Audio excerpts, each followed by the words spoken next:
नमस्ते। भार्गव पुराण, जिसे भार्गव उपपुराण या भार्गव वंश का इतिहास भी कहा जाता है, भारतीय संस्कृति का एक गौरवशाली ग्रंथ है। यह ग्रंथ मुख्य रूप से महर्षि भृगु और उनके वंशज भगवान परशुराम की गाथाओं का संग्रह है। इसमें त्याग, तपस्या और वीरता का अद्भुत संगम देखने को मिलता है। नमस्ते दोस्तों, हमारे चैनल पे आपका बहुत बहुत स्वागत है।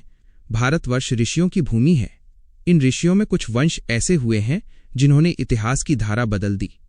ऐसा ही एक महान वंश है भार्गव वंश।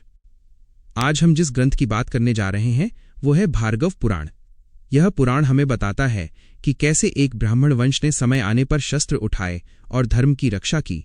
यह कहानी है महर्षि भृगु की। यह कहानी है महर्षि च्यवन की। यह कहानी है महर्षि जमदग्नि की। और सबसे बढ़कर ये कहानी है भगवान विष्णु के छठे अवतार भगवान परशुराम की। भार्गव का अर्थ है भृगु के वंशज। इस पुराण में बताया गया है कि कैसे इस वंश के ऋषियों ने देवताओं तक की परीक्षा ली और कैसे उन्होंने अत्याचारी राजाओं से पृथ्वी को मुक्त कराया। अगर आप साहस और भक्ति का असली मतलब समझना चाहते हैं तो इस वीडियो को अंत तक जरूर देखें। हम आपको हजारों साल पहले के उस दौर में ले चलेंगे जब धरती पर देव और दानव दोनों का आना जाना था। भाग 2, महर्षि भृगु और त्रिदेवों की परीक्षा। भार्गव पुराण की शुरुआत होती है इस वंश के आदि पुरुष महर्षि भृगु से। महर्षि भृगु ब्रह्मा जी के मानस पुत्र थे। एक बार ऋषियों की सभा में ये बहस छिड़ गई कि ब्रह्मा, विष्णु और महेश में से सबसे श्रेष्ठ कौन है। निर्णय लेने का काम महर्षि भृगु को सौंपा गया। भृगु जी सबसे पहले अपने पिता ब्रह्मा जी के पास गए और उन्हें प्रणाम नहीं किया। ब्रह्मा जी को बहुत गुस्सा आया। भृगु जी समझ गए कि इनमें रजोगुण ज्यादा है। फिर वो कैलाश गए और भगवान शिव से मिले। उन्होंने शिवजी की बात नहीं मानी, जिससे शिवजी को क्रोध आ गया। भृगु जी समझ गए कि इनमें तमोगुण है। अंत में वो बैकुंठ गए। वहां भगवान विष्णु सो रहे थे। भृगु जी ने जाकर उनकी छाती पर एक जोर से लात मारी। भगवान विष्णु तुरंत उठे और उन्होंने भृगु जी के पैर पकड़ लिए। भगवान बोले, हे ऋषिवर, आपके कोमल पैरों को मेरी कठोर छाती से चोट तो नहीं लगी। महर्षि भृगु की आंखों में आंसू आ गए।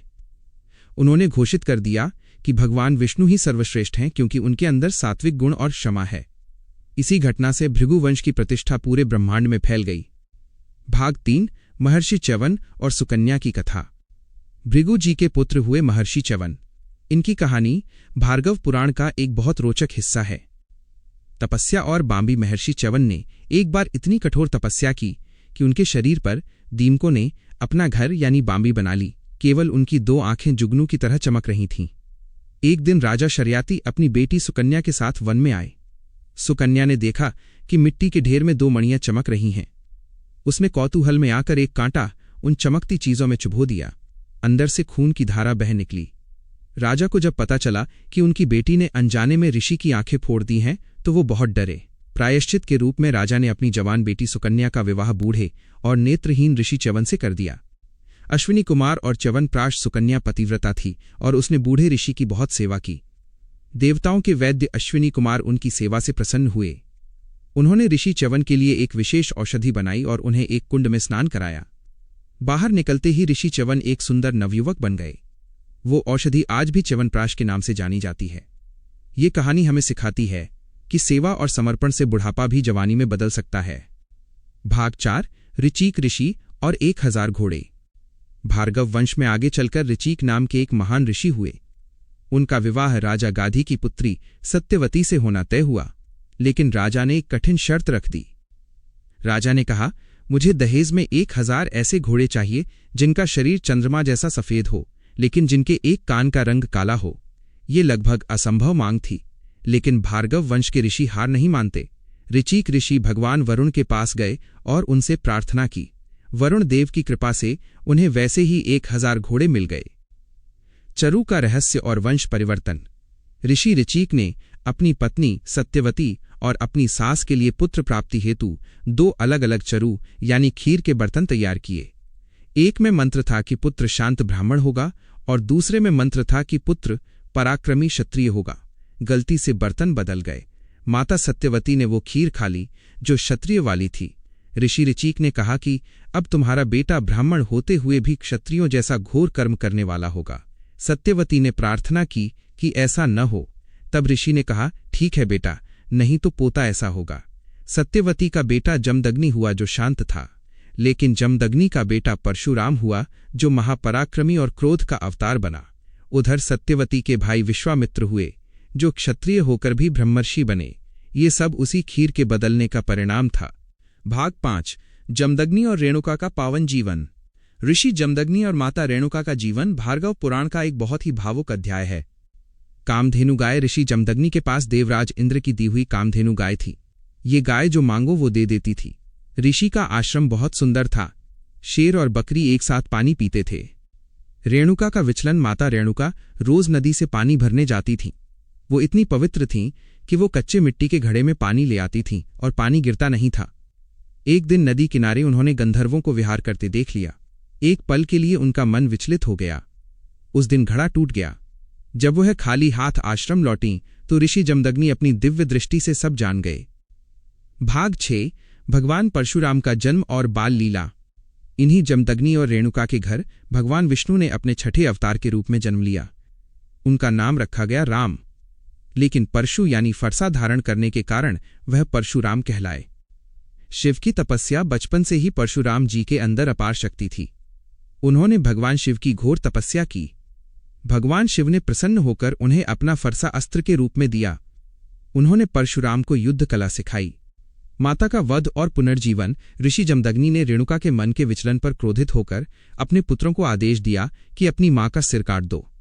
बड़े भाइयों ने मना कर दिया, लेकिन परशुराम जी पिता की आज्ञा को सबसे बड़ा धर्म मानते थे। उन्होंने अपना फरसा उठाया और अपनी मां का सिर काट दिया। पिता जमदग्नि उनकी पितृभक्ति देखकर बहुत प्रसन्न हुए। उन्होंने कहा, वरदान मांगो। परशुराम जी ने तुरंत कहा, हे पिता, मेरी माता को जीवित कर दीजिए और उन्हें इस घटना की याद न रहे। ऋषि ने तथास्तु कहा और माता रेणुका फिर से जीवित हो गईं। ये घटना परशुराम जी की दृढ़ता और बुद्धिमानी का प्रमाण है। भाग 7 कार्तवीर्य अर्जुन का अत्याचार।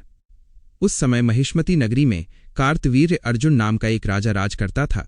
उसे सहस्रार्जुन भी कहते थे क्योंकि उसकी 1000 भुजाएं थीं। उसे अपनी ताकत पर बहुत घमंड था। एक दिन वो शिकार खेलते हुए ऋषि जमदग्नि के आश्रम पहुंचा। ऋषि ने कामधेनु गाय की मदद से अपनी पूरी सेना का स्वागत सत्कार किया। राजा को लालच आ गया। उसने सोचा कि ये चमत्कारी गाय तो मेरे महल में होनी चाहिए। ऋषि के मना करने पर भी वो जबरदस्ती कामधेनु के बछड़े को छीन ले गया। परशुराम का प्रतिशोध। जब परशुराम जी आश्रम लौटे और उन्हें ये पता चला तो उनका क्रोध ज्वालामुखी की तरह फट पड़ा। वो अकेले ही महिष्मती नगरी पहुंच गए। वहां भयंकर युद्ध हुआ। परशुराम जी ने अपने फरसे से सहस्रार्जुन की 1000 भुजाएं काट डालीं और उसका वध कर दिया। वो बछड़े को वापस आश्रम ले आए। भाग 8 पिता का वध और परशुराम की प्रतिज्ञा। सहस्रार्जुन के बेटों ने बदला लेने की ठानी। एक दिन जब परशुराम जी आश्रम में नहीं थे तब सहस्रार्जुन के बेटों ने ध्यान में बैठे ऋषि जमदग्नि पर हमला कर दिया और उनकी हत्या कर दी। माता रेणुका मदद के लिए पुकारती रहीं पर वो दुष्ट नहीं रुके। माता रेणुका ने 21 बार अपनी छाती पीटी। जब परशुराम लौटे तो पिता का शव और रोती हुई मां को देखकर वो सन्न रह गए। उन्होंने कसम खाई कि मैं इस धरती को क्षत्रिय विहीन कर दूंगा। 21 बार पृथ्वी विजय। भार्गव पुराण बताता है कि भगवान परशुराम ने 21 बार दुष्ट क्षत्रिय राजाओं का संहार किया। उन्होंने समंत पंचक क्षेत्र में रक्त के 5 कुंड भर दिए। अंत में ऋषियों के कहने पर उन्होंने युद्ध बंद किया और पूरी पृथ्वी कश्यप ऋषि को दान कर दी। भाग 9 महेंद्रगिरी पर्वत और अमरत्व। धरती दान करने के बाद परशुराम जी के पास रहने के लिए जगह नहीं बची। उन्होंने समुद्र देव से प्रार्थना की और अपना फरसा समुद्र में फेंका। जहां तक फरसा गया समुद्र पीछे हट गया। इस तरह कोंकण और केरल की भूमि का निर्माण हुआ। चिरंजीवी परशुराम। इसके बाद भगवान परशुराम महेंद्रगिरी पर्वत पर तपस्या करने चले गए। वो आज भी जीवित हैं। वो 8 चिरंजीवियों में से एक हैं। ऐसा माना जाता है कि वो अगले कल्प में सप्तऋषियों में से एक होंगे। भाग 10 रामायण और महाभारत में भूमिका। भार्गव पुराण में परशुराम जी की अन्य युगों में भूमिका का भी वर्णन है। राम से मिलन त्रेता युग में जब श्रीराम ने शिव धनुष तोड़ा तो परशुराम जी वहां आए। जब उन्हें पता चला कि राम भी विष्णु के ही अवतार हैं तो उन्होंने अपना वैष्णव धनुष राम को दे दिया और आशीर्वाद देकर चले गए। कर्ण और भीष्म के गुरु द्वापर युग में उन्होंने भीष्म पितामह और कर्ण को शस्त्र विद्या सिखाई। कर्ण को श्राप देने की कथा भी बहुत प्रसिद्ध है। जब एक कीड़े के काटने पर भी कर्ण ने अपना पैर नहीं हिलाया और परशुराम जी समझ गए कि ये ब्राह्मण नहीं क्षत्रिय है। भाग 11 भार्गव वंश के उपदेश और जीवन दर्शन। यह पुराण केवल कहानियों का संग्रह नहीं है, ये हमें जीवन जीने की कला सिखाता है। ब्राह्मण का धर्म। भार्गव पुराण कहता है कि ब्राह्मण वह नहीं जो केवल जन्म से ब्राह्मण हो। ब्राह्मण वह है जो क्षमाशील हो, ज्ञानी हो और तपस्वी हो, लेकिन जब धर्म पर आंच आए तो उसे शस्त्र उठाने से पीछे नहीं हटना चाहिए। पितृभक्ति। परशुराम जी का जीवन हमें सिखाता है कि माता पिता की आज्ञा का पालन करना सबसे बड़ा धर्म है।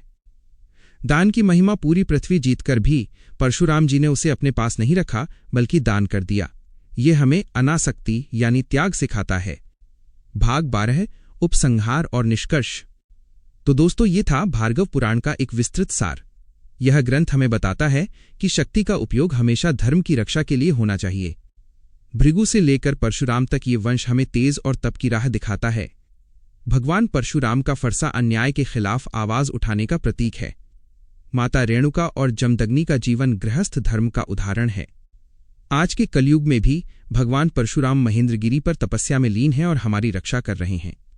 भार्गव पुराण का पाठ करने या सुनने से मनुष्य के अंदर का डर खत्म हो जाता है और उसे शत्रुओं पर विजय प्राप्त होती है। मैं आशा करता हूं कि आपको भार्गव वंश की ये गौरवशाली गाथा पसंद आई होगी। अगर आप चाहते हैं कि हम किसी और पुराण पे ऐसा ही वीडियो बनाएं तो हमें कमेंट में जरूर बताएं।